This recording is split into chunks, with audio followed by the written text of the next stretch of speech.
This is the Citroen C5. Chery. This is the Sinclair C5. Chery. This is the Lockheed C5 Galaxy. Chery. This is the Chery C5, replacement for the old Omoda 5 with a new face and a raft of changes underneath. Do they address the old model's irritations that, for me, made it difficult to recommend even against other cheap and cheerless rivals like the old MG ZS and Haval Jolyon? My name is Byron Mathioudakis for CarsGuide.com.au, and I'm here to see if the new C5 can change my mind. Let's go. For its new identity, Chery has reduced the range of its coupe SUV to just two models. The Urban you see here, as well as the Ultimate Range Topper. Now, this Urban starts from a tenner under 30k, but it's up against some quite stiff opposition. So let's check them out. Consider, for example, the completely redesigned and vastly improved MG ZS and all-new Suzuki Fronx, as well as the less expensive, if smaller rivals like the Mahindra 3XO, Kia Stonic, Mazda CX-3 and even Chery's own Tiggo 4. Frankly, the Omoda 5 needed to improve. To that end, the C5 ditches the old torsion beam rear suspension for a multi-link independent setup that should bring better comfort and control. It also switches from a CVT Auto to a dual clutch transmission similar to Volkswagen's DSG, promising a sportier drive. Standard features include dual electronic dash displays with voice control, wireless Apple CarPlay and Android Auto, DAB+ digital radio, rear seat air vents, powered folding mirrors and 17-inch alloys. 7 airbags and a decent stack of advanced driver assist systems are also fitted. Check out the safety section for more on those.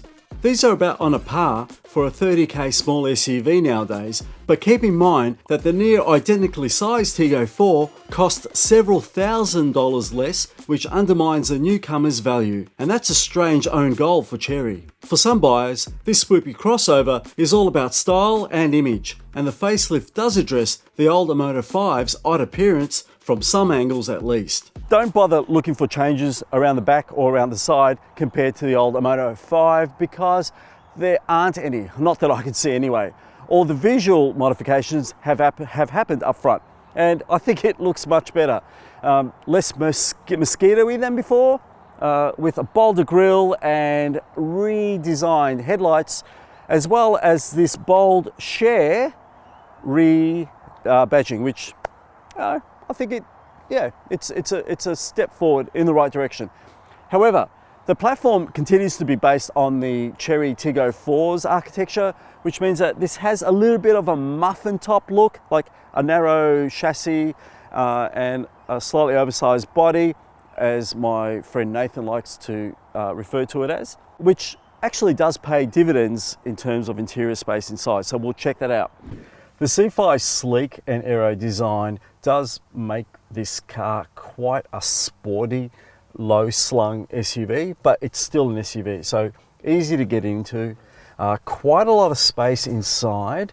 You do feel the narrowness of its small SUV origins. You know, the Tiggo 4 base underneath means that it's quite a skinny cabin, but there's certainly enough space in terms of legroom and headroom for my 178 centimeter frame, and it doesn't feel cramped at all. The layout is actually remarkably fresh still, given that this car is a 2002 vintage, with the large integrated display for both the electronic instrumentation and the multimedia system. Now, both are fairly clear and easy to work out and ascertain. I've got to give this company some kudos here because this is an older generation car in terms of it's now going on to its 4th year in production, but the electronic instrumentation and the multimedia interface is still quite modern. And yes, it's all electronic. It's a software-based system with a few buttons, but it's well integrated and fairly logical to work out.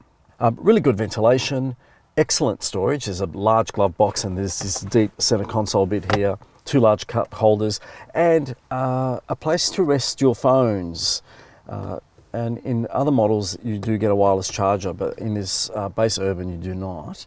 Quite nice cloth seats, and they're very comfortable. Like after a while in them, I didn't have aches and pains. There's a lower hidden section to store things underneath the raised center console as well, and that's good. And vision isn't too bad out. The rear window is quite slim, but the large mirrors and the reverse camera obviously do a good job. Adjustable steering wheel for rake as well as reach. It's actually confidence boosting driving this car. It's a very easy drive. I can understand why people on the showroom level jump into one of these and they do feel at home instantly. It's very comfortable. Okay, there are a few negative points about this car. Firstly, it smells cheap in here. That pungent plastic odor it's down market. I don't like it at all. Secondly, and along those lines, the base where you can put your smartphone or devices on the upper center console area, the raised bit here, it comes away and it feels cheap and it's misshapen. It really undermines a car that is actually quite well built in terms of the quality control, certainly from a static point of view. The digital radio has really poor reception in this car anyway. We're in inner Melbourne and we can't pick up double J, but the most annoying part about being in this Chery is the voice control system. So, sorry, I'm still learning that. Every time you say Chery, or something that sounds like Chery, she'll interrupt you. Sorry, for now I don't know what you mean. Here's some commands you can try. Anyway, but moving to the back seat, things are looking up, so let's try that out. For a coupe SUV, it's surprisingly spacious back here, easy to get in and out of, and it's quite comfy. This is behind my driving position and my boots can fit underneath the seat, no problem. Plenty of knee room, and because of the shape of the front seats, it allows more light in because they're not that bulky, so that's another advantage. Most amenities are present for a base model car, which is also a bonus. A folding armrest with 2 cup holders, something that the MG ZS doesn't have, by the way, as standard. Power windows that go automatically all the way down and up again with one touch, that's a bonus. And overhead grab handles, coat hooks, a fairly decently sized storage on both doors, a USB port and face level ventilation. All those go towards making this a really acceptable small family car. And while it's a little bit too narrow to expect 3 adults to sit here comfortably over any distance, it's certainly fine for kids, I think. Not bad at all. And hard plastics, but they feel good. It's not, I think it punches above its weight for a small coupe SUV back here. Chery reckons they've managed to liberate up to 10 litres more luggage capacity compared to the Omoda 5, which means that you can fit maybe 74 more of these small pizza boxes. Anyway, it remains a practical and easy boot to use, and it's larger than a lot of smaller SUV competitors, so that's a bonus. And also you do get a space saver spare wheel underneath.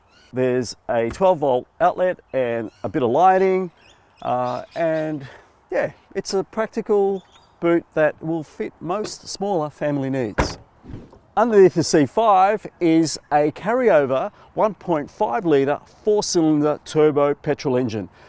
Nothing has changed as far as that's concerned. However, Chery has swapped out the old CVT transmission for this new 6-speed dual clutch transmission. I can't get it out to show you, but anyway, it's in there. Compared to most rivals, this is about on a par performance-wise. It's slightly more powerful than a Jolion, but it's slightly behind, say, a Mazda CX-3 in terms of power to weight ratio. It feels really sprightly, and it is one of the areas that Chery didn't really need to change in terms of outputs. But in terms of the way it drives and delivers its performance, well, that's another thing. So let's check that out. Now this is a dual clutch transmission, and for that type of gearbox, it's actually pretty quick off the line. There's a little bit of lag if you if you need to join fast-moving traffic, and that's a very typical DCT behavioural thing. But other than that, it's responsive, it's fast, and it's fairly smooth and slick. And best of all, when you do put it in manual mode, you can manipulate it like the old style Tiptronic shift from the gear lever. So that's kind of adds a bit of interaction and fun in a car that doesn't really have much of that. Performance wise, it's quite punchy off the line, and it does pull quite hard if you're determined. So even though it doesn't quite have the power to weight ratio of some of the better or more powerful small SUVs, it's fast enough for most situations and responsive enough to get you out of a spot if you need it to be. So no issues there. However, it is quite a coarse and loud powertrain. So you're always aware that you've got your foot on the accelerator. It's quite loud and revvy, and it doesn't have the refinement of a lot of its rivals, and that's a shame because this could potentially be a very nice overall engine and transmission combination, but it's ruined by the fact that it is a little bit coarse. I like the steering. I actually like the handling of this, and the new multi-link rear suspension that replaces the old torsion beam unit means that it isn't anywhere near as skittish if you're driving this fast through corners or around or on bumpy roads. It just feels more planted than before. That's a real step forward for this car. In comfort mode, the steering is light and comfortable, but when you put it in sport mode, it just becomes heavy and it feels a bit burdensome. It isn't fun. It isn't fun. So you just keep it in eco or comfort mode and enjoy the fact that you've got a car that's very easy to maneuver around town, and yet is responsive enough when you're out on the open road. The ride quality is better than before as well. It isn't quite as jolty or jerky as it used to be, but it is far from a comfortable ride, and you do feel like you experience every single bump that you come across. Again, it just needs to be a little bit more sophisticated compared to some of its better rivals in that regard. A little bit of Australian road tuning is what's required, and I think that is coming for this car. There's quite a lot of road noise that comes through as well when you're out on the highway or the motorway or out on the open road, and that's a shame. But it's fine for most people, and you will probably think it's quite good if you're coming from an older car. As far as the driver assist safety systems are concerned, they're not as intrusive as they used to be. Now, Chery's been working on that consistently since this model was introduced a few years ago here in Australia. But the steering tugging is still there, and it's still irritating, and it actually, for me, ruins the car dynamically. I've tried switching it off, but it goes back to a default on position. So when you're driving, the steering is constantly tugging, and it's fatiguing, it's tiring, and you just can't get a smooth arc through corners like you can when it feels like you are straying from the chosen lane. And that's a shame because the car dynamically is quite good. It's better than it used to be, but it's far from ideal. I think the bottom line is that this car just needs a bit more Australian road tuning.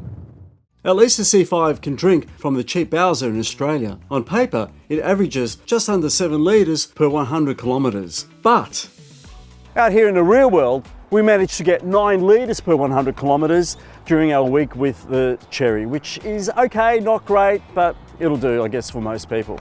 Like the Omoda 5, the C5 scores a 5-star Australasian ANCAP crash test safety rating. So that's not bad, but keep in mind that was done several years ago. Now, Chery also claims that it has lessened the amount of interference from the ADAS, Advanced Driver Assist Safety Systems. which is a good thing, but as we found out in our driving loop, it's not fully there yet.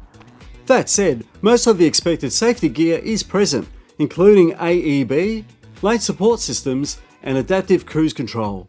You can find out more about the C5 safety in my full review at CarsGuide.com.au. Chery offers a 7-year unlimited kilometre warranty, which includes 7 years of roadside assistance if you choose to get it done at a dealer, as well as a capped price servicing offer during that time. Now, 7 years is not as good as 10 years as offered by MG, Nissan and Mitsubishi, but they are conditional on you getting them serviced at a dealership.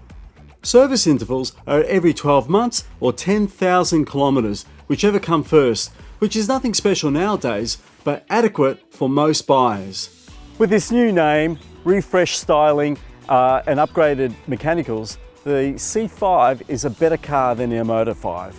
And in fact, it still remains quite competitive in terms of pricing, packaging, as well as just general performance and ease. However, there's still a lot of niggles and annoyances that really make it quite frustrating to drive, and it's not that comfortable or refined either. I think in 2025, Chery can do better. Don't forget, you can read the full review at CarsGuide.com.au, and as always, thanks for watching.